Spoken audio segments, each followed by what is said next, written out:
Ang mabuting balita ng Panginoon ayon kay San Mateo.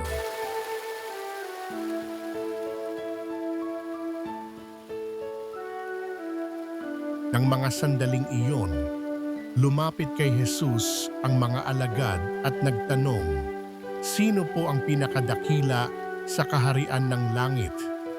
Tinawag ni Jesus ang isang bata, pinatayo sa harapan nila at sinabi, "Tandaan ninyo ito, kapag hindi kayo nagbago at tumulad sa mga bata, hinding-hindi kayo mabibilang sa mga pinaghaharian ng Diyos. Ang sinumang nagpapakababa na gaya ng batang ito ay siyang pinakadakila sa mga pinaghaharian ng Diyos. Ang sinumang tumanggap sa isang batang ganito dahil sa akin ay ako ang tinatanggap. Ingatan ninyo na huwag hamakin ang isa sa maliliit na ito.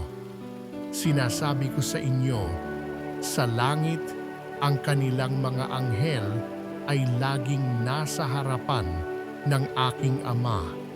Ano sa akala ninyo ang gagawin ng isang taong may 100 tupa kung maligaw ang isa sa mga iyon?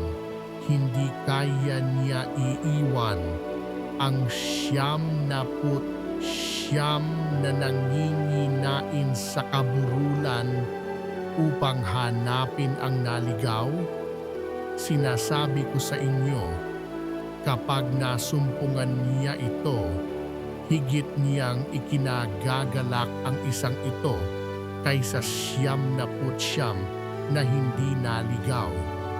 Gayon din naman, hindi kalooban ng inyong Amang nasa langit na mapahamak ang isa sa maliliit na ito.